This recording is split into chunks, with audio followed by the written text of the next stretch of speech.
Olha lá, pessoal, está gravando aí, então nós fizemos um intervalinho, estamos retornando agora para a segunda etapa, segundo bloco da nossa aula, né, do dia 21 do 5, né, dia 21 do 5, 21 de maio, né, sobre teoria geral do processo, e nós estamos agora analisando as atividades que foram propostas, né, ao longo desse bimestre. Nós já analisamos a primeira atividade e a segunda atividade.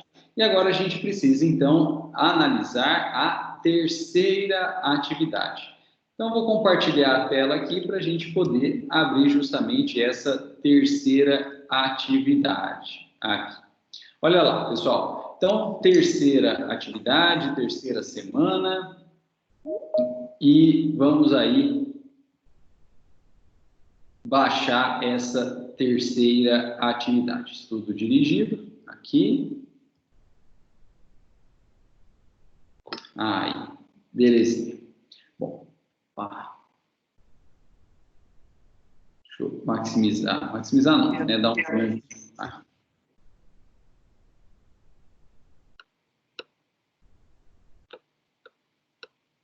Opa, temos aqui o quadro do Poder Judiciário e chegamos, então, a nossos exercícios de fixação. Bom, pessoal, vamos começar, então, nossos exercícios de fixação e utilizar esses exercícios para revisar toda a matéria o quanto possível. E a primeira questão está escrito assim: o famigerado foro por prerrogativa de função é exemplo típico de competência hierárquica. Exemplo típico de competência hierárquica. Discorra em breves 10 linhas sobre o foro por prerrogativa de função, destacando o conceito e a razão de existir. Você é favorável ao foro por prerrogativa de função? Justifique a sua resposta. Bom, mas antes da gente, então, responder o que é o foro por prerrogativa de função, como a própria questão já afirmou para a gente que é um exemplo típico de competência hierárquica, a gente precisa analisar, em verdade, o que é a competência hierárquica. E para conseguir visualizar essa competência hierárquica, a gente precisa analisar, na verdade, esse quadro aqui sobre o organograma da justiça brasileira. A gente vai estudar agora, na verdade, o organograma da justiça brasileira. E nesse primeiro momento, né, do estudo do organograma da justiça brasileira, eu gostaria que vocês visualizassem que a justiça brasileira, que o Poder Judiciário brasileiro, ele é escalonado, ele tem vários níveis aí de órgãos jurisdicionais. Os órgãos jurisdicionais de base, aí, né, os órgãos jurisdicionais de base, eles são chamados de primeira instância. Os órgãos jurisdicionais de base, eles são chamados de primeira instância. E esses órgãos jurisdicionais de base, eles vão proferir uma determinada decisão, qualquer que seja essa decisão. E claro que quem não gostar dessa decisão vai poder recorrer dessa decisão. E ao recorrer dessa decisão, o processo ele vai sair desses órgãos jurisdicionais de base, dessa primeira instância, e vai subir para uma instância imediatamente acima. Essa instância imediatamente acima é a chamada segunda instância. Segunda instância.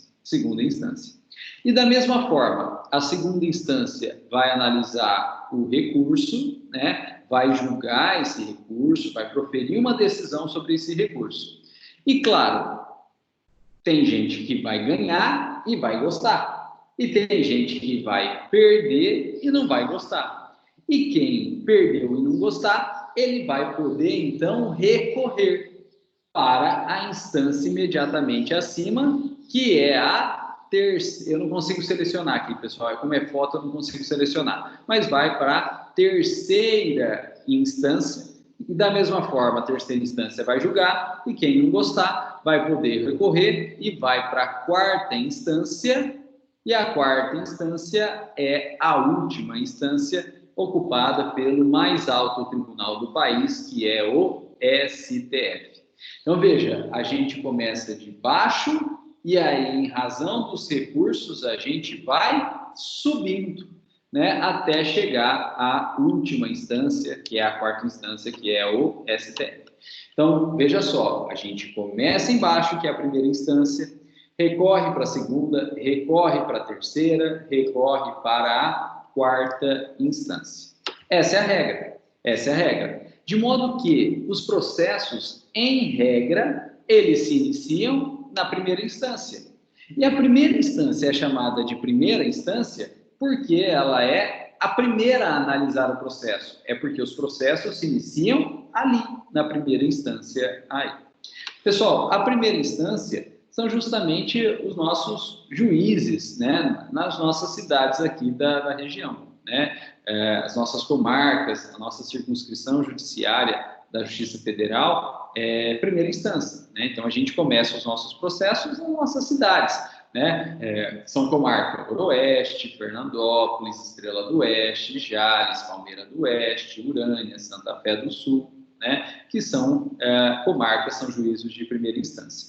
E aí, os juízes dessas localidades aqui, ele vai proferir uma decisão e a gente, então, pode recorrer dessa decisão, né? E aí, em regra, a gente recorre para a segunda instância e a segunda instância, em regra, ela fica localizada na capital daquele determinado estado, né? Então, a gente recorre e o nosso recurso, o nosso processo vai para a capital, vai para São Paulo, ser julgado no tribunal, lá em São Paulo.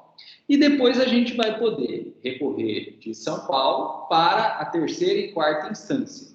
A terceira e quarta instância, elas são os tribunais superiores e eles ficam na capital do país, né? Eles ficam em Brasília. E aí o nosso processo vai sair de São Paulo e vai lá para Brasília para ser julgado na terceira e depois na quarta instância. Então, essa é a sequência lógica aí. Os processos se iniciam na primeira instância e eles vão subindo da primeira para a segunda, da segunda para a terceira e da terceira para a quarta instância. Daqui a pouco a gente comenta um pouquinho sobre cada um dos órgãos que compõem cada uma dessas instâncias aí. Agora, para responder a pergunta, né, a gente precisa analisar o que é, na verdade, a competência hierárquica.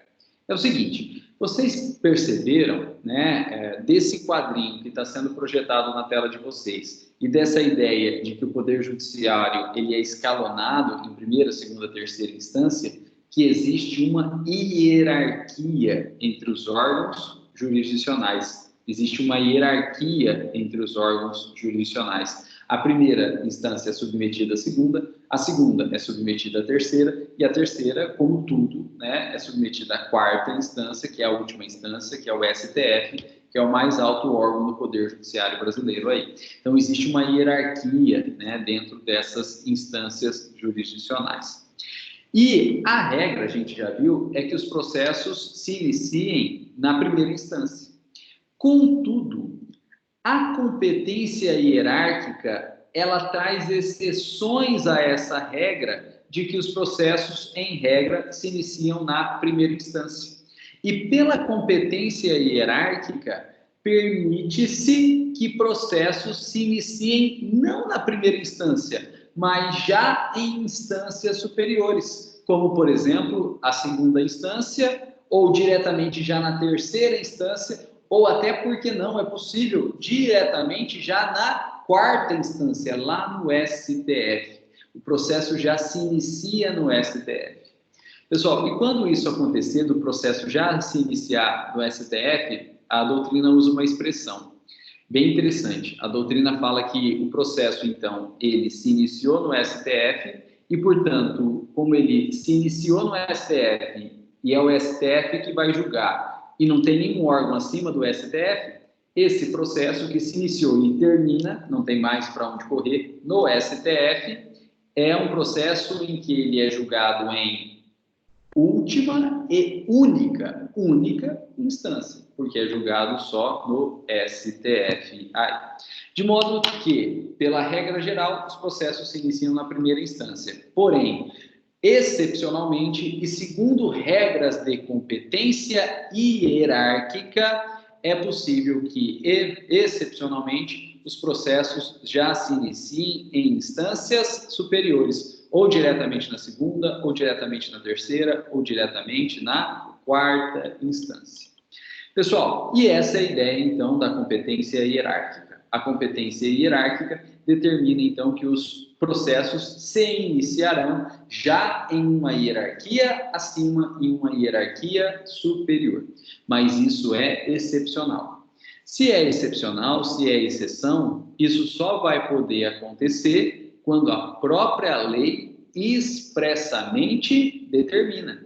Então veja que não é as partes e não é nem o juiz que vai escolher quando que o processo se inicia em primeira ou se é caso de competência hierárquica e o processo deve se iniciar em instância superior. Não é as partes, não é o juiz, é a própria lei que determina. Se a lei não falar nada, se a lei processual não falar nada, vale a regra geral, que os processos devem se iniciar na primeira instância. Agora, como é possível ter exceção e a exceção é competência hierárquica e a exceção deve ser sempre expressamente prevista, a lei que vai falar, dizendo que é caso, então, de competência hierárquica e aquele caso inicia, por exemplo, na segunda, ou então que aquele caso inicia, por exemplo, na terceira, ou que aquele caso inicia, por exemplo, na quarta instância, né? Então, essa competência hierárquica, por ser algo excepcional, por ser uma exceção, ela vai depender sempre de previsão expressa em lei processual. Se não tiver previsão expressa, os processos se iniciam em primeira instância como regra geral. Então, no silêncio da lei, os processos se iniciam na primeira instância. Bom, pessoal, a Beatriz colocou aqui, professor, então, nos casos de processo dos deputados, isso, Beatriz, é isso que a gente precisa, é esse ponto que a gente precisa chegar para responder à questão perguntada aí. A tua pergunta é justamente sobre o foro por prerrogativa de função. Foro por prerrogativa de função. Bom, pessoal, olha só, essa competência hierárquica, que é essa possibilidade dos processos já se iniciarem em instâncias superiores, desde que haja previsão expressa, ocorre tanto no processo civil quanto no processo penal. Isso acontece em todos os ramos processuais, tanto no processo civil quanto no processo penal. Só que essa competência hierárquica, ela é muito mais famosa no processo penal. Ela é muito mais famosa no processo penal. E isso não é algo bom, né? Por quê? Porque ela ficou muito mais famosa no processo penal, porque a gente tem muitos casos de corrupção praticadas por autoridades públicas ou altas autoridades públicas. E essas altas autoridades públicas aí, elas são inseridas, então, dentro dessa competência hierárquica. Bom, pessoal, e aí a gente precisa falar, então, justamente dessa competência hierárquica dentro do processo penal. Essa competência hierárquica no processo penal, ela recebe um nome técnico, que é o chamado foro por prerrogativa de função. Foro por prerrogativa de função. Esse é o nome técnico. Contudo, a imprensa não especializada brasileira gosta de usar um nome mais mercadológico, né, para vender uma ideia negativa desse foro por prerrogativa de função. E chama esse foro por prerrogativa de função de foro especial. Foro especial. Como se fosse algo especial, como se fosse algo bom que é dado, então, né, para o político, como se fosse um privilégio que o político tem aí, né? Mas não é essa a ideia, não é essa a fundamentação desse foro aí por prerrogativa de função. Então, não usem o termo foro especial. Esse é um termo não técnico, né? Esse é um termo até chulo, é um termo pejorativo aí que é usado pela imprensa. O nome técnico é foro por prerrogativa de função. E ele funciona assim. Se determinada autoridade pública ela está sendo acusada da prática de um determinado crime, qualquer que seja esse crime, as autoridades públicas, como todo mundo, como todo cidadão, vai ser processado e julgado por esse determinado crime. Contudo, em se tratando de autoridade pública, queira ou não, essa autoridade ela exerce parcela de poder do Estado. ela acaba tendo uma influência muito grande. E sendo assim, pode ser até que a influência dela seja até maior do que a influência do magistrado que vai julgá-la.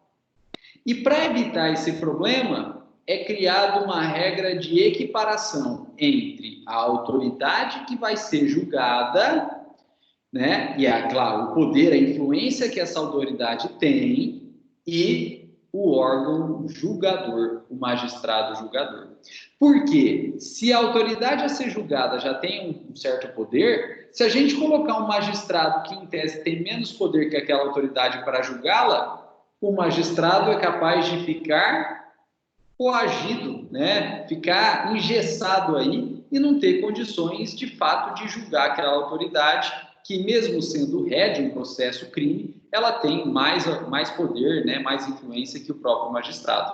De modo que, para que haja, de fato, justiça, para que, de fato, haja lisura, para que, de fato, haja imparcialidade do órgão jurisdicional, esse órgão jurisdicional, ele tem que estar no mínimo, em mesmo nível que a autoridade pública ré, que a autoridade pública a ser julgada. Por quê? Estando os dois em mesmo nível, a autoridade não vai conseguir exercer poder ou influência sobre aquele magistrado. E, portanto, o processo ele vai estar em igualdade de condições entre as partes e, claro, entre o próprio magistrado, né? Então, veja que essa ideia da competência hierárquica no processo penal, que é chamado foro por prerrogativa de função, ela tem um objetivo maior, que é garantir a própria lisura, a própria imparcialidade das decisões judiciais. Por quê? Não adianta pegar uma autoridade pública ré, que tenha mais poder que o magistrado, porque ela vai engolir o magistrado. É importante, então, que, para garantir a lisura do processo, quando se tem como réu, né, pela prática de um determinado crime ou infração penal, uma autoridade pública, o magistrado que irá julgá-la tenha mesma hierarquia, esteja em mesmo nível de poder, porque assim um não vai, né, engolir o outro, não vai haver imparcialidade ou quebra desse dever de imparcialidade. Portanto, o foro por prerrogativa de função determina que, em sendo ré autoridades públicas, o órgão julgador dessa autoridade pública deverá estar em mesmo nível hierárquico da autoridade pública a ser julgada. O foro por prerrogativa de função determina que, em sendo ré uma autoridade pública, o órgão julgador, o magistrado, ele deve estar em mesmo nível que aquela autoridade pública a ser julgada está, gerando, então, um equilíbrio, uma isonomia de poderio, né? E, assim, uma imparcialidade, uma lisura muito maior. Agora, veja que esse foro por prerrogativa de função, ele está lá com objetivo processual, em razão não da pessoa. Não é porque é o Zé, a Maria, o João, o Joaquim. Não. É porque aquela pessoa, ela exerce um poder, ela é uma autoridade pública e ela exerce um poder do Estado. Então, em razão da função que aquela pessoa exerce, para fins de isonomia processual, o órgão julgador ele vai ter que estar no mesmo nível que ela aí, né? Não é uma garantia da pessoa, do José, da Maria, do Joaquim, não. É uma garantia uma garantia processual em razão da função que aquela autoridade pública exerce. Tanto é que, se trocar a autoridade, né, se sair aquela autoridade, esse foro por prerrogativa de função deixa de existir. Ele só se justifica enquanto aquela pessoa exerce aquela função, porque é uma garantia processual à função, não é uma garantia processual à pessoa. Então, pelo amor de Deus, gente, não é um foro especial, não é um foro privilegiado, não tem nada de privilégio ou de especial, de passar a mão na cabeça. Não, isso aqui existe como forma de garantia processual em razão da função da autoridade. e não da pessoa daquela determinada autoridade, porque aquela pessoa deixando de ser autoridade, deixando de exercer aquele poder, acaba também esse foro por prerrogativa de função. Pessoal, e aí funciona assim, olha só, se o réu a ser julgado vamos começar pelo âmbito municipal, né? Então, no âmbito municipal, se o réu a ser julgado é vereador, se o vereador cometeu algum crime, se o vereador vai ser julgado, né? O réu é vereador, ele não tem foro por prerrogativa de função, então vale a regra geral para ele. O vereador é julgado em primeiro grau. Agora, olha só, subindo um pouquinho, mas ainda dentro do município, a autoridade que cometeu o delito e vai ser julgada é o prefeito, né? É o prefeito. Aí, o prefeito tem foro por prerrogativa de função e ele não vai ser julgado em primeiro grau, ele vai ser julgado em segundo grau. Então, veja, esse processo contra o prefeito, ele não vai tramitar no local onde a pessoa é prefeita, porque a pessoa estando prefeita naquele local, ela tem muita autoridade, né? Ela tem muita autoridade. Então, para evitar problema, o código, né, a norma processual diz que ela vai ser julgada num órgão acima, portanto, em outro local, por alguém que tem muito mais poder que aquele determinado prefeito. E o prefeito, então, ele é julgado diretamente em segundo grau. Pessoal, acima do prefeito vem o governador. O governador é governador do estado inteiro, onde exerce a jurisdição aquele tribunal. E aquele tribunal daquele estado, ele depende de verbas que são concedidas pelo governador. De modo que, na prática, a coisa fica aí meio desbalanceada, porque o governador acaba tendo mais poder que o próprio tribunal. Então, o governador que comete algum crime, né, ele vai ser processado e julgado, não em segundo grau, ele vai ser processado e julgado em terceiro grau, né, acima, né, no Tribunal Superior. Pessoal, e moral da história, e respondendo à pergunta da Beatriz, se a gente pegar as mais altas autoridades públicas, né, presidente da República, deputado federal, senador, que são as mais altas autoridades públicas aí, eles podem ser julgados por quem? Se a ideia é manter o nivelamento de poder, eles só vão poder ser julgados pelas mais altas autoridades judiciárias. E é por isso que se o presidente, o deputado federal, o senador comete algum crime, esse crime ele vai ser processado e julgado diretamente no STF, no Supremo Tribunal Federal. Porque se os réus são as mais altas autoridades públicas, eles vão ter que ser julgados também pelas mais altas autoridades jurisdicionais, né? Pelo mais alto órgão do Poder Judiciário, que é o STF, né? Então, os deputados federais, os senadores e o presidente da República, eles têm foro por prerrogativa de função e, dado a se tratarem das mais altas autoridades da República, esse foro por prerrogativa de função também é exercido pelo mais alto órgão ou tribunal do Poder Judiciário, que é o STF. De modo que esses processos crimes contra os deputados, os senadores, né, e o presidente da República já começam direto no STF, né? E, infelizmente, os exemplos são N, são vários aí, né? O caso do Mensalão, o caso da Lava Jato, quando envolveu justamente essas mais altas autoridades públicas, né? E agora que está sendo investigado o presidente da República por supostos crimes, aí por crimes em teses, né? Está em investigação. Essa investigação está sendo presidida por ministro do STF. A investigação está ocorrendo no STF, porque é por crime em tese praticado pelo presidente da República. Então, quem tem a competência para processar e julgar é o próprio STF. Então, isso recebe o nome de foro por prerrogativa de função. Pessoal, vocês vão estudar isso com mais detalhes quando vocês estudarem a competência no processo penal. Então, lá pelo 5º semestre do curso, né, o professor ele vai colocar esse mesmo esqueminha que eu coloquei aqui, só que um esqueminha muito mais completo, e ele vai colocar autoridade por autoridade e quem é o órgão jurisdicional responsável por julgá-lo, tendo sempre essa equivalência aí de poderio, né?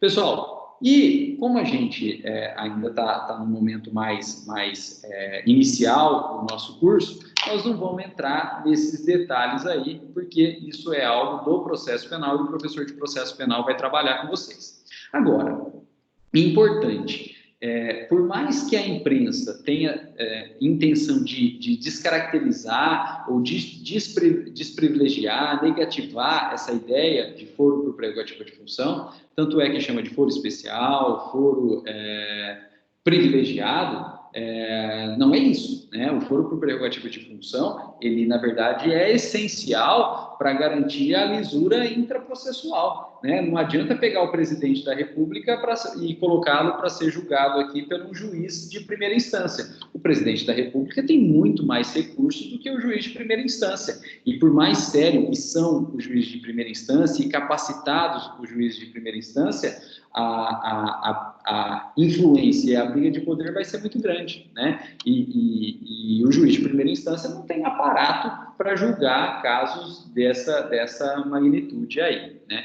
Então, o foro por prerrogativa de função, ele tem uma finalidade processual muito grande, ele garante a lisura do processo, né? Ele garante aí a própria credibilidade do processo. Então, a imprensa tenta desqualificar, dizendo que é um foro privilegiado, que é só para privilegiar políticos, que é só para absolver políticos, mas é uma garantia do processo mesmo, porque se não tiver, a gente não tem nenhuma garantia que o juiz de primeiro grau lá, ele vai ter estrutura para tocar um processo desse tamanho contra grandes autoridades públicas e o poderio que essas grandes autoridades públicas têm, poderio econômico, influência, né? E o próprio aparato estatal, né? A presidência da República tem diversos órgãos, né? A Polícia Federal, ainda que a Polícia Federal seja autônoma, mas tem a ABIN, que é a Agência Brasileira de Investigação. Então, tem todo um aparato aí que né, facilitaria a vida desse réu e, ao contrário, dificultaria a vida do juiz de primeiro grau, que tem ele, o escrevente de sala dele e mais os seus 5 escreventes do cartório, né? Pouca gente para tocar um processo dessa magnitude. Então, a ideia realmente é privilegiar o processo e a lisura desse processo. Então, foro por prerrogativa de função não é algo ruim como a imprensa prevê. Agora, pessoal, a imprensa fala o seguinte: se havendo foro por prerrogativa de função, os processos já começando em instâncias superiores, isso acabaria levando a um retardo do processo. Sim e não. Sim e não. Por quê? Porque levaria a um retardo, porque é claro que o Tribunal Superior é um só, né? Os tribunais superiores é um só. Então, já tem zilhões de processos para tocar. E aí, se tem aquele processo crime, com autoridade, com foro por prerrogativa de função, começando lá, é mais um processo para aquele tribunal já extremamente abarrotado tocar, então isso vai acabar retardando um pouquinho o andamento do processo. Então, pode gerar um retardo, sim. Agora, pessoal, a imprensa esquece que a gente vive em um país que existe duplo grau de jurisdição, que existe possibilidade de revisão das decisões judiciais, que existe recurso. De modo que não existe foro por prerrogativa de função. O processo não vai começar na instância superior. Beleza. Então, vale a regra, o processo vai começar na instância inferior. E aí a instância inferior decide. O político perdeu. O que o político faz? Recorre. Aí vai para o Tribunal Superior. O político perdeu de novo. O que ele faz? Recorre. Aí vai chegar no tribunal, por exemplo, que for por prerrogativa de função, e o tribunal vai ter que julgar aquele processo da mesma forma e vai levar o mesmo tempo para julgar. E se não for a última instância, o político perdeu, ele vai poder recorrer e vai chegar na última instância de qualquer forma, né? Então, essa ideia de que geraria uma demora da tramitação processual é uma ideia falsa, né? Porque não for por prerrogativa de função, já chega naquele tribunal, ele vai processar e julgar. Demora um pouquinho? Demora, porque o tribunal é abarrotado de serviço, é um só, né? Então é abarrotado de serviço. Mas se não começar direto lá, vai começar na instância inferior e que através de recurso vai poder chegar naquele mesmo tribunal da mesma forma, né?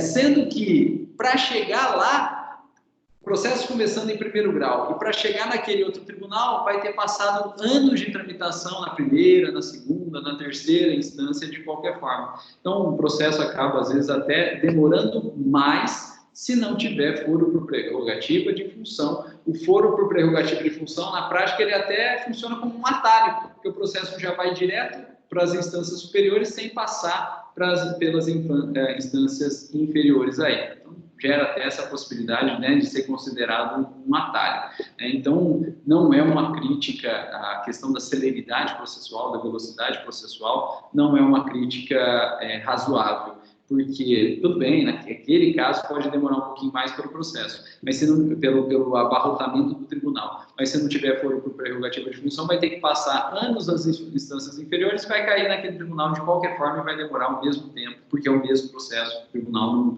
não vai dar conta de tocar da mesma forma, né? Então, também não se justifica aí. Pessoal, e na prática, né, aí uma opinião pessoal minha, se eu fosse ser julgado, eu sou réu, cometi um crime e eu vou ser julgado. Se me perguntariam, Rodrigo, você como réu, você prefere ter foro por prerrogativa de função, já começar no Tribunal Superior, ou você não quer ter foro por prerrogativa de função e não tendo foro por prerrogativa de função, você cai para a regra e vai ser julgado em primeiro grau? Você como réu, Rodrigo, o que você prefere? Eu, como réu, eu preferia não ter foro por prerrogativa de função. Por quê? Porque se eu não tenho foro por prerrogativa de função, o processo começa em primeiro grau.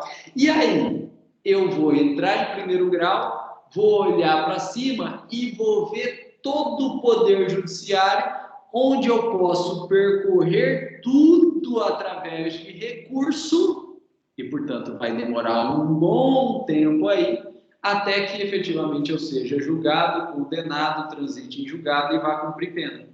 Agora, se eu sou autoridade pública e tenho foro por prerrogativa de função, e eu sou uma alta autoridade pública, a mais alta autoridade pública, eu vou ser julgado por foro por prerrogativa de função no STF. E aí eu vou estar lá no STF, vou olhar para cima e vou ver o quê? Mais nada. Eu não vou nem ter possibilidade de recurso. Eu vou ser julgado em última e única instância pelo STF. Pode ser que o STF leve um tempo maior? Até pode, mas eu não vou ter recurso nenhum, então, na verdade, eu não vou conseguir nem dar uma protelada, uma postergada nesse processo. A decisão do STF pode até demorar um pouquinho, mas quando vier, vai ser definitiva e eu não vou ter mais nada o que fazer. Então, veja, essa ideia de que seria um privilégio para a autoridade começar a ser processada começando em instâncias superiores, também é uma falsa ideia, é uma falácia. Porque se a gente for pensar rigorosamente, é muito melhor para o réu começar a instância inferior. Se ela é uma alta autoridade, ela vai ter uma influência sobre o juiz de primeiro grau. Legal, bom para a autoridade. E, sendo julgado por juiz de primeiro grau, a autoridade, ainda que seja condenado, recorre para o segundo. Aí vai um tempão até o processo ser julgado em segundo. Perdeu, foi condenado em segundo, sem problema. Recorre para a terceira, aí vai um tempão para ser julgado em terceira e assim por diante. Então, acaba tendo mais possibilidades de demora desse processo aí, né? Pessoal, então fica aqui essas críticas aí à imprensa, né? Que a imprensa critica o foro por prerrogativa de função. Mas juridicamente, processualmente falando, é um instituto importante, né? A gente não pode abrir mão do foro por prerrogativa de função, não. É um instituto importante, que ele não está lá para privilegiar ninguém, né? Ele está lá em razão do poderio daquela autoridade, da função daquela autoridade, para fins de igualdade e garantia da imparcialidade do juiz que irá julgá-la. Pessoal, e só para a gente terminar, sempre vem aquela pergunta. Professor, então se ter foro por prerrogativa de função na prática pode gerar algum prejuízo para a autoridade, porque ela já começa lá em cima e ela não vai ter ampla possibilidade recursal, então, essa autoridade poderia abrir mão do foro por prerrogativa de função e pedir que o processo contra ela se inicie em primeiro grau? A resposta é não. A autoridade ela não pode abrir mão do foro por prerrogativa de função. Por quê? Porque o foro por prerrogativa de função não é dela, pessoa, e, portanto, ela, pessoa, não pode abrir mão. O foro por prerrogativa de função é da função. Então, enquanto aquela pessoa estiver exercendo aquela função, ela tem foro por prerrogativa de função e, portanto, ela não pode abrir mão. Né? É inerente à função que ela exerce. Agora, como é inerente à função, o foro por prerrogativa de função existe enquanto se está naquela função. E se a autoridade pública ou sai da função, ou é tirada da função, ou renuncia à função, deixando de existir a função, deixa de existir foro por prerrogativa de função, e aí ela vai ser julgada pela regra geral, né? O processo vai tramitar aí pelas instâncias inferiores, pelas instâncias ordinárias. É o caso do ex-presidente Lula, né? Enquanto o ex-presidente Lula era presidente da República, ele tinha foro por prerrogativa de função. E se ele tivesse cometido algum crime durante, ou fosse processado, então, durante o exercício da função de presidente da República, ele seria processado e julgado no STF. Porém, terminou o mandato dele, né? Terminou o mandato dele, ele cumpriu o mandato dele, terminou o mandato dele, e aí ele se tornou um ex-presidente da República. Ele não exerce mais a função de presidente da República. Quando se apurou em tese que ele teria cometido alguns crimes, né? E aí ele foi, então, processado, mas quando ele já não era mais presidente da República, quando ele não mais exercia a função de presidente da República.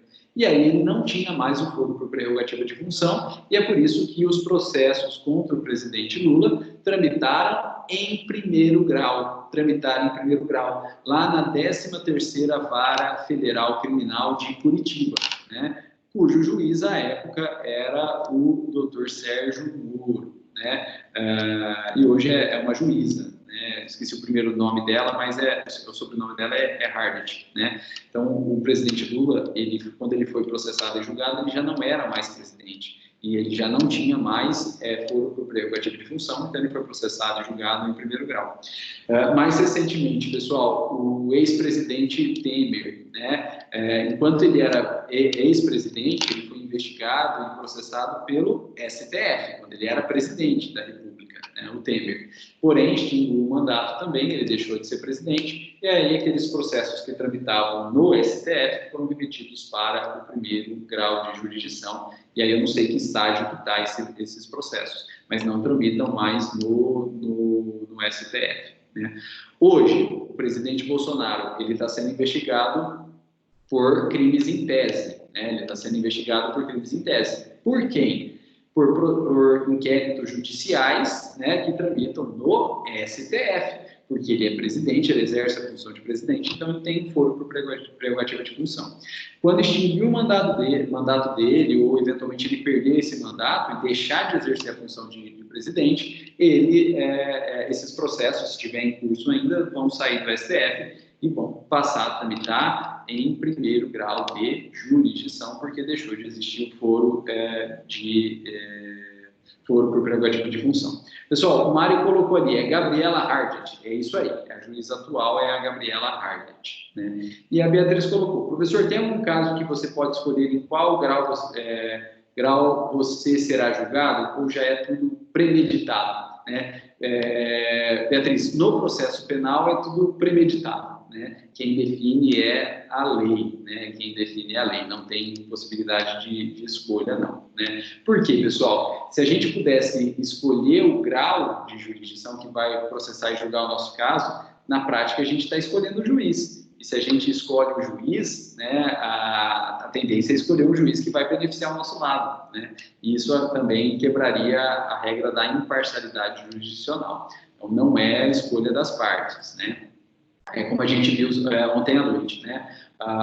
Quem escolhe o juiz não são as partes, é o próprio direito, é a própria regra processual. E esse juiz que é escolhido pelo direito, pelas regras processuais, portanto, é um juiz da natureza do processo em si, né, da própria existência do processo em si, recebe o nome de juiz natural. O juiz natural é o juiz naturalmente competente, é o juiz premeditado, né, no termo que a Beatriz usou aí, é o juiz previamente previsto nas regras processuais. Né? E a gente trabalha com juiz natural, né? Independente da escolha das partes, porque se as partes puderem escolher, elas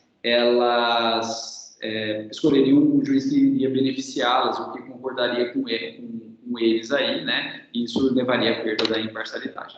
Então, não tem poder de escolha, a gente não pode escolher que instância que vai tramitar, não. A competência hierárquica, né? A competência hierárquica e o foro por prerrogativa de função é pré-estabelecido nas regras processuais e deve ser seguido por todas as partes e pelo próprio Poder Judiciário, né? Se, porventura, a parte ajuiza um processo num grau diverso e esse grau diverso, malucamente aí, não percebe que não era aquele grau competente, que deveria ter sido iniciado no outro grau, e toca esse processo, né? Esse processo vai ser nulo, né? Violou uma regra de competência hierárquica, esse processo vai ser nulo, né? Então, se a parte errou, cabe ao magistrado do grau errado corrigir o erro.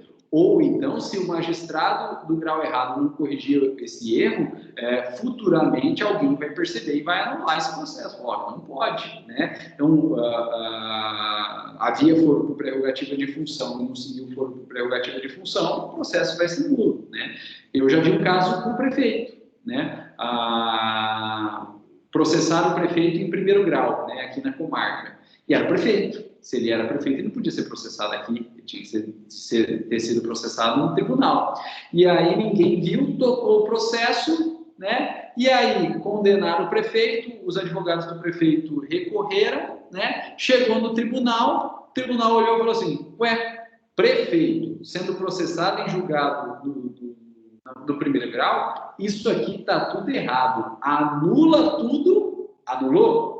E aí o tribunal avocou a competência para ele, tribunal, e o tribunal começou tudo de novo contra o prefeito, né? Então, não pode, é obrigatório, todas as partes, os juízes e todos os graus, eles vão seguir essas regras aí. O que não quer dizer que é tão tranquilo assim, né? O que não quer dizer que é tão tranquilo assim. Veja o caso da Lava Jato, né? No caso da Lava Jato, ficou um toma lá da cá, né? Até que definiu quem seria competente pelo quê, né? Então, começou em primeiro grau, aí foi para o STF, aí o STF mandou baixar para o primeiro grau, aí o primeiro grau entendeu que era o STF, aquela salada, né? Mas, feitas as discussões, né, o STF pacificou e aí cada qual ficou dentro do seu grau, dentro da sua competência hierárquica, né? Então, não é algo também de uma hora para outra, pode gerar dúvidas, pode gerar debates aí, né? E aí os órgãos jurisdicionais vão se adequando, né? Mas tem que seguir essas regras, aí é obrigatório para todas as partes, a gente não tem poder de escolha, não. Pessoal, isso no processo penal. E agora para falar um pouquinho sobre o processo civil, né? Para a gente falar um pouquinho sobre o processo civil, porque apesar de não ser algo tão famoso, né? Não sei se famoso é o termo correto, né? Como é no processo penal, né? Infelizmente, como é no processo penal, no processo penal é famoso por conta de todos esses casos aí de corrupção que ficaram famosos e divulgados na mídia. No processo civil não é algo tão conhecido assim, o foro por prerrogativa de função, mas existe também, né? Existe também. E os dois melhores exemplos do processo civil de foro por prerrogativa de função primeiro exemplo, o mandado de segurança. O mandado de segurança. O mandado de segurança é um remédio constitucional, vocês vão estudar aí direito constitucional, não sei quem que é o professor que está ministrando as aulas, mas vocês vão estudar em direito constitucional, em que o juiz ele dá uma ordem para uma determinada autoridade pública. Então, uma autoridade pública, ela comete uma irregularidade, né, que a gente chama tecnicamente de autoridade coatora, coatora, ela comete uma irregularidade, então ela é a autoridade coatora, e o juiz dá uma ordem para essa autoridade coatora, então, rever o ato dela, refazer o ato dela, e agora de forma correta. E não faria sentido, por exemplo, um juiz inferior, né, de uma instância inferior, pelo amor de Deus, não é quanto à qualidade dele ou quanto à capacidade dele. Inferior é em relação à posição hierárquica desse juiz dentro do ordenamento jurídico. Então, pelo amor de Deus, não é um termo pejorativo, é só para fins de adequação hierárquica desse juiz, colocação dele dentro do organograma da justiça. Aí. Então, um juiz de hierarquia inferior, julgando o mandado de segurança, não faria sentido ele dar uma ordem para uma autoridade pública acima dele, né, de uma hierarquia superior. Por isso que o mandado de segurança, ele também segue mais ou menos as mesmas regras do foro por prerrogativa de função do processo penal, só que o mandado de segurança, ele segue, na verdade, o processo civil. Então, se a autoridade coatora dá uma ordem, comete um ato aí, e a gente quer entrar indevido, né? E a gente quer entrar com mandado de segurança, a gente vai ter que entrar com esse mandado de segurança num órgão do Poder Judiciário de mesma hierarquia daquela autoridade coatora, porque só a autoridade judiciária de mesma ou de hierarquia superior é que consegue dar ordem, né, efetiva para aquela autoridade. Se a gente entra com mandado de segurança contra uma autoridade coatora superior num órgão inferior do Poder Judiciário, esse órgão não vai poder mandar mais do que a autoridade superior, né? Então, o mandado de segurança ele também segue as mesmas regrinhas aí de competência hierárquica, né? O mandado de segurança ele deve ser ajuizado, ele já se inicia em instâncias superiores, a depender do grau de autoridade da autoridade coatora. E da mesma forma, por exemplo, se a autoridade coatora for as mais altas autoridades da República, como deputado, né, federal, senador, mas aí é mais difícil, né? Normalmente a autoridade coatora ela está dentro do Poder Executivo. Então, o presidente da República comete um ato indevido, né? E a gente quer entrar com mandado de segurança contra ele, nós vamos ter que entrar com esse mandado de segurança direto lá no STF, né? Porque o presidente da República é a mais alta autoridade do Poder Executivo, então tem que ser a mais alta autoridade, o mais alto órgão do Poder Judiciário para processar e julgá-lo, não ele em si, mas o ato que ele cometeu dentro do mandado de segurança, né? E o segundo exemplo que eu queria trazer para vocês, a gente comentou também na aula passada, né, ontem à noite. Quem se lembra aí da ação rescisória? Quem se lembra da ação rescisória? Nós comentamos da ação rescisória quando a gente trabalhou o princípio do duplo grau de jurisdição. Eu disse para vocês que o princípio do duplo grau de jurisdição, ele traz a ideia que toda decisão judicial, ela deve ser revista, né? Se ela não for revista, você tem chance, na verdade, de perpetuar um erro. Então, para questão até de lisura, de credibilidade do Poder Judiciário e das decisões judiciárias, o princípio do duplo grau de jurisdição determina sempre que as decisões judiciais elas devem ser sempre revistas, né? Pelo menos uma única vez, mas elas devem ser sempre revistas. O grande instrumento processual de revisão das decisões judiciais é o recurso, né? Então, proferida uma decisão judicial que a gente não gosta, a gente recorre dessa decisão e o recurso vai fazer com que o processo suba nessas instâncias judiciais que estão na lousa aí, né? A gente perdeu em primeiro grau, a gente recorre, o processo vai para segundo, né? A gente perdeu em segundo, a gente recorre, o processo vai para terceiro. A gente perdeu em terceiro, a gente recorre, o processo vai para o quarto grau de jurisdição, permitindo, então, a revisão sempre das decisões judiciais. E, quando acaba recurso, não tem mais recurso, não tem mais como rever a decisão judicial, e aí ocorre um fenômeno processual chamado trânsito em julgado. Agora, pessoal, o trânsito em julgado, ele é um fenômeno processual. Por que um fenômeno processual? Porque ele decorre da inexistência de outro recurso. Então, quando não existe mais recurso, aquela decisão não pode mais ser revista, então significa dizer que aquela decisão, ela se tornou definitiva. E, portanto, havendo um trânsito em julgado, aquela decisão é definitiva, aquela decisão não pode ser mais modificada.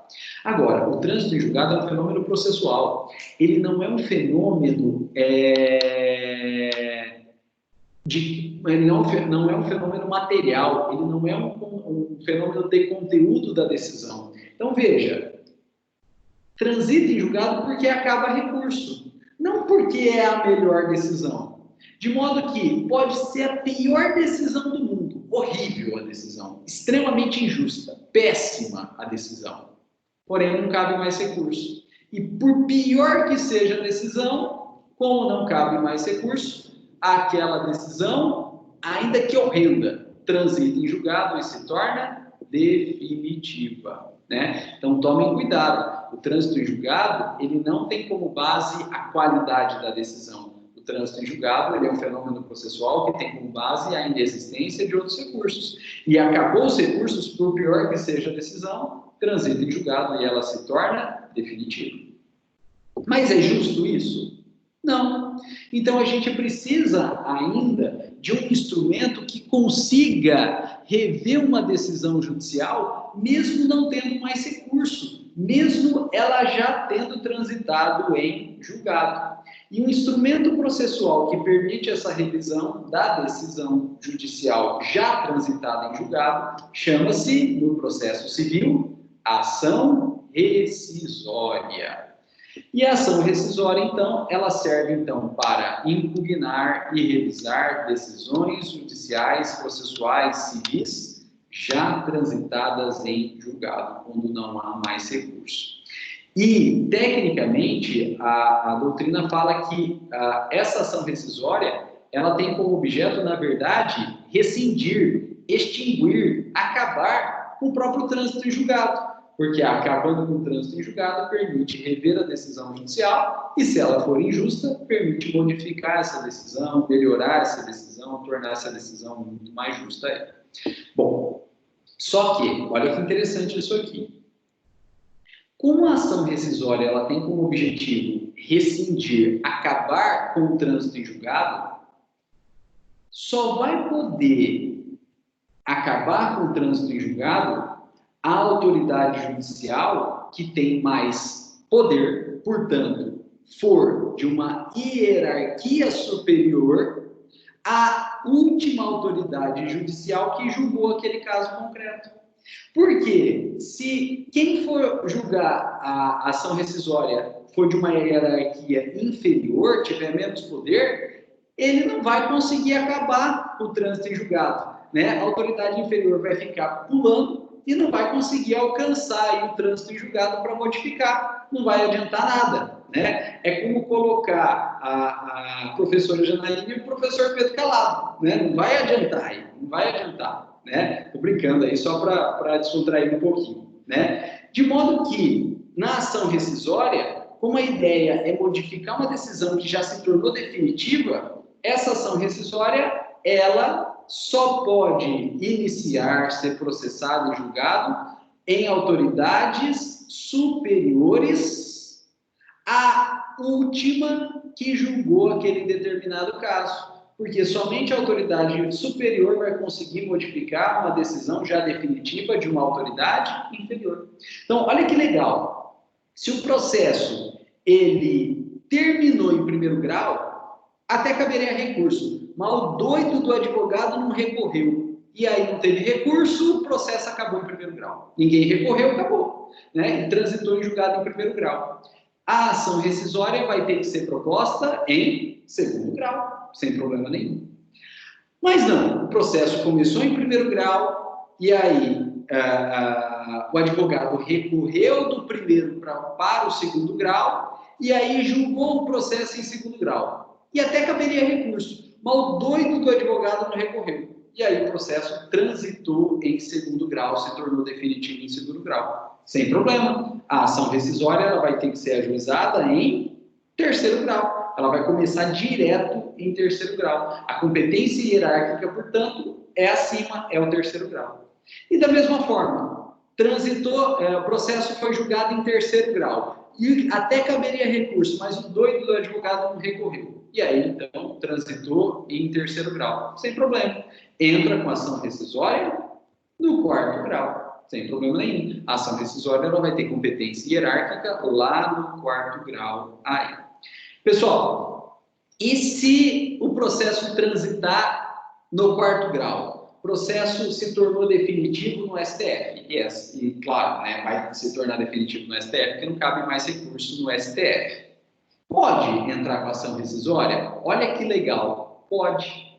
Onde? Para Deus, que está acima do STF? Não. Nesse caso, para o próprio STF. Né? A ação se transita no STF, aí não tem outro órgão acima, a ação rescisória, então, fica ali mesmo. Né? Não tem outro jeito, não tem como subir, então fica ali mesmo. Então, quando transita em julgado no STF, ainda assim é possível entrar com uma ação rescisória, mas aí essa ação rescisória fica no próprio STF.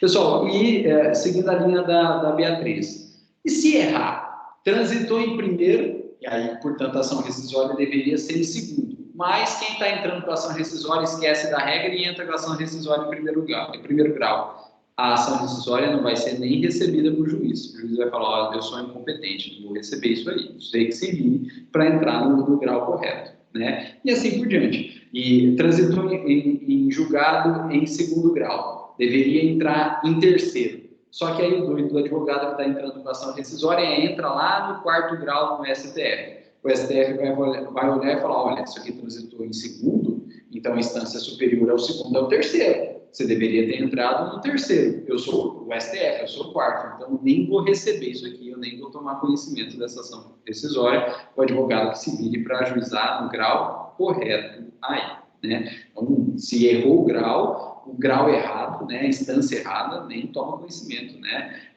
Tecnicamente, a instância errada vai extinguir o processo sem julgamento de mérito, extingue o processo, fala, ó, não vou decidir nada, não tem nada a ver com isso. O advogado que, né, da parte autora que entre com a ação decisória de forma correta, no grau correto, na instância correta aí. Pessoal, então veja que nós temos essa competência hierárquica tanto no processo penal, que é muito mais famoso, né, é mais fácil de visualizar, que infelizmente a gente tem vários casos concretos, e a gente tem também essa competência hierárquica no processo civil, apesar de ser mais raro, né, mais difícil de visualizar, ter menos exemplo, né, ou pelo menos a gente ter menos contato com isso, né. Mas a regra é o seguinte: os processos se iniciam em primeiro grau, né, exceto se, pela competência hierárquica, estiver uma disposição expressa em lei processual determinando que o processo deverá se iniciar em instâncias superiores. E a competência hierárquica permite justamente que um processo se inicie ou deva se iniciar em instâncias superiores. E quando houver regra nesse sentido, essa regra é obrigatória, sob pena, então, de nulidade. Se errar essa regra, né, gera nulidade do próprio processo e aí o processo é extinto e tem que começar tudo de novo, né, e dá bastante trabalho. Bom, pessoal, com isso tudo, né, a gente terminou aí essa ideia de competência hierárquica do foro por prerrogativa de função, né? E com isso,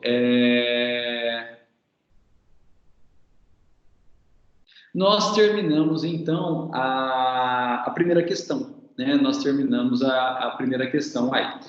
Se vocês perceberam que eu sou favorável ao foro por prerrogativa de função, né? A imprensa brasileira não é favorável, a imprensa brasileira quer acabar com o foro por prerrogativa de função, né? E tem também vários juristas, né, que são contrários ao foro por prerrogativa de função, né?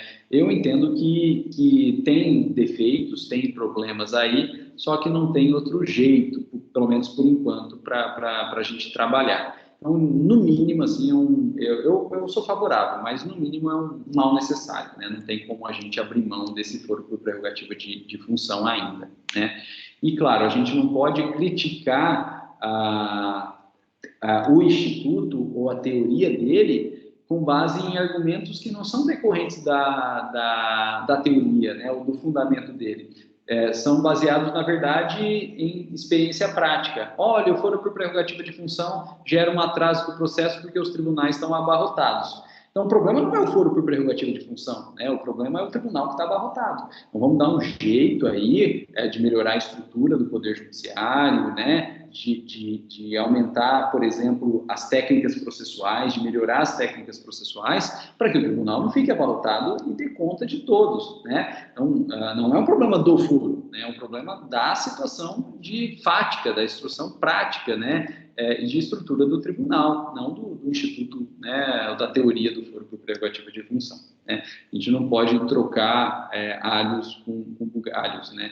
Então, essa é a minha opinião, mas tem juristas que são contrários ao foro por prerrogativa de função e têm os seus argumentos aí tentando acabar com o foro por prerrogativa de função. Pessoal, em âmbito penal, esse foro de processo penal, na verdade, né, em âmbito de processo penal, esse foro por prerrogativa de função, ele está nas constituições. Constituição Federal, né, e nas constituições dos estados, né? A previsão normativa do foro por prerrogativa de função é a Constituição Federal e as constituições estaduais. E, sendo norma constitucional, a alteração de uma norma constitucional, ela depende de uma PEC, né, de uma proposta de emenda à Constituição. E vocês viram aí a tramitação da reforma da Previdência, né, não é tão fácil assim conseguir a aprovação de uma reforma constitucional. Então, na prática, vai ser muito complicado, né, alterar a Constituição para acabar ou modificar o foro por prerrogativa de função, porque vai depender de uma PEC, né, uma proposta de emenda à Constituição. E o procedimento de tramitação da PEC é extremamente complicado. Vocês vão estudar esses procedimentos de tramitação legislativa em direito constitucional, mas para adiantar aí, existe uma formulinha para decorar o procedimento de PEC, né? 3/5 em 2 turnos das 2 casas. Decorem aí que cai bastante em prova. O procedimento de tramitação da PEC é 3/5 em 2 turnos nas 2 casas. Por que 3/5? Porque precisa de ter voto a favor da PEC por 3/5 dos parlamentares. Em 2 turnos, ou seja, em 2 votações. Faz uma primeira votação, tem que ter 3/5 favoráveis. E depois de ter feito a primeira votação e ter conseguido 3/5 favoráveis, tem que votar de novo e conseguir 3/5 de novo. Então, não é tão fácil assim. E isso é feito nas 2 casas do Parlamento brasileiro. O Parlamento brasileiro, o Poder Legislativo Federal brasileiro, ele é bicameral. Por quê? Porque o nosso Congresso Nacional, que é o órgão do Poder Legislativo, ele é dividido em 2 casas, o Senado Federal e a Câmara dos Deputados. Então, tem que votar na Câmara dos Deputados por 2 vezes, e cada uma das 2 vezes tem que obter 3/5. Se não obtiver 3/5 em qualquer uma dessas votações, acabou, não foi aprovado. Agora, se obtiver 3/5 dos deputados na primeira e na segunda votação, dentro da Câmara, o projeto, a PEC, vai para o Senado, e aí no Senado vai ter que ser votado 2 vezes, e tem que obter aí, nas 2 votações, 3/5 de novo. Se em qualquer uma dessas 2 votações do Senado não obtiver 3/5, o projeto está rejeitado. Agora, se obtiver 3/5 nas 2 votações da Câmara, foi no Senado e obteve 3/5 nas 2 votações do Senado, aí sim, 4 votações, ao final das 4 votações, tendo 3/5 em cada uma delas, é que a PEC está aprovada, né? A PEC está aprovada e ela, então, se transforma em uma norma constitucional. Pessoal, detalhe importante, olha só, a PEC, quando aprovada, ela é aprovada por 3/5 em 2 turnos nas 2 casas.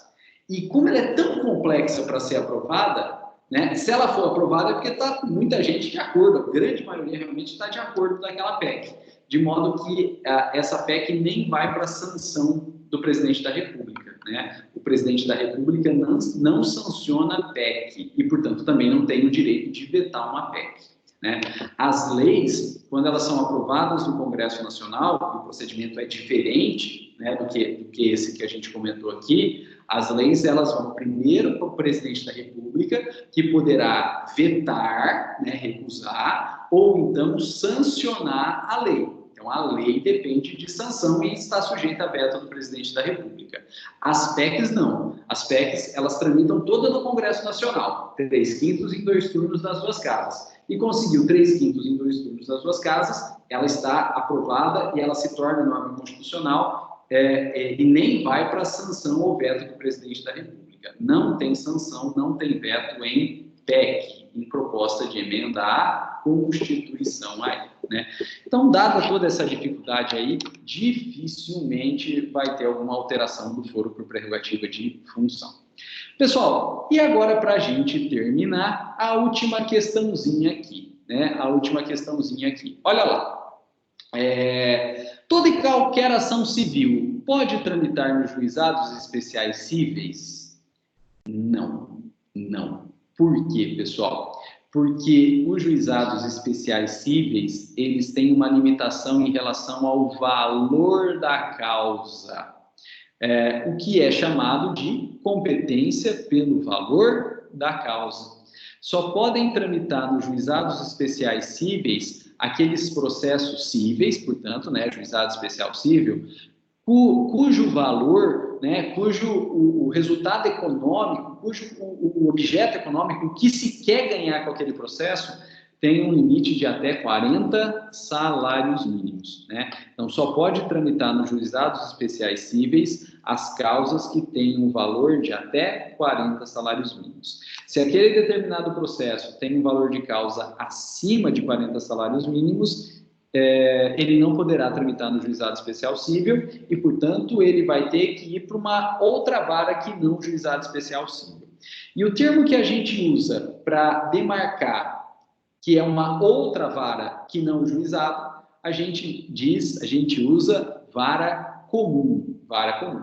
Então, vara comum para a gente é uma vara que não é o juizado especial cível, né? O juizado especial cível, então, é até 40 salários mínimos e as causas, os processos que tenham pretensão econômica acima de 40 salários mínimos, eles devem ser remetidos, então, para uma vara comum. Isso decorre, então, de uma competência em razão do valor da causa. O juizado especial, ele tem uma regrinha de fixação de competência pelo valor da causa.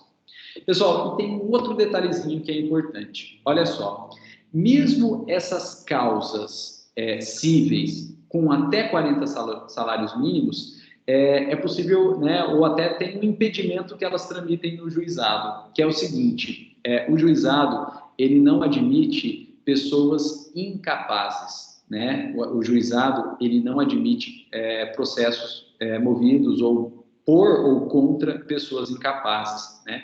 É possível mover processo por pessoa incapaz ou contra pessoa incapaz? Claro que sim, né? Só que nesses processos que envolvam pessoas incapazes, essas pessoas incapazes, elas vão ter que ser representadas ou assistidas por outras pessoas, né? Os seus representantes legais, os seus assistentes, os seus tutores, os seus curadores, né? É plenamente possível um processo movido por ou contra pessoa incapaz, né? Representadas ou assistidas por tutores e curadores.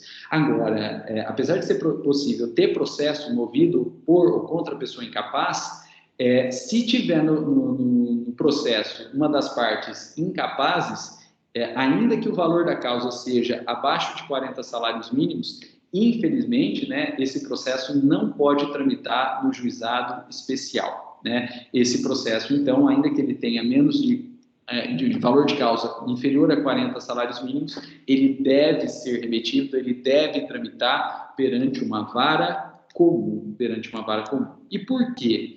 Porque a presença, então, dessa pessoa incapaz, queira ou não, né, ela gera um diferenciador, ela gera até um complicador do processo, porque o representante, o assistente, é alguém a mais ali dentro, né? E os juizados especiais, eles têm como finalidade atuar ou exercer a sua competência em processos mais simples, né? E a presença, então, dessa pessoa incapaz com o seu representante legal, seu assistente, geraria um complicador, e esse complicador seria incompatível com a ideia de simplificação ou simplicidade dos processos dos juizados especiais cíveis. E é por isso que a lei impede que partes incapazes sejam ou processem ou sejam processados dentro do juizado especial civil. Então, ainda que abaixo de 40 salários mínimos, se é a parte incapaz, tem que remeter esse processo para a vara comum aí. Pessoal, mais detalhes sobre isso, se vocês puderem dar uma olhadinha aí, artigo 8º, né, eu não consigo escrever porque está em PDF aqui, né, então não consigo colocar, inserir um escrito, mas se vocês puderem anotar aí, fica aí. Artigo 8º da Lei dos Juizados Especiais Cíveis, né? Que é a Lei 9.099/95. Então, deem uma olhada, por favor, aí no artigo 8º da Lei 9.099 de 95, que é o diploma normativo, não só o artigo 8º, artigo 3º e 8º, né? Artigo 3º e 8º. Da Lei 9.099, que é os dispositivos legais aí que trabalham, então, com essa competência dos juizados especiais. Pessoal, beleza isso aqui? Com isso, a gente termina, então, a atividade avaliativa da terceira semana, né? Terminamos, então, a atividade avaliativa da terceira semana. E a gente, então, precisa marcar uma aula aí para que a gente continue analisando essas atividades avaliativas, iniciando na próxima aula aí a atividade avaliativa da quarta semana.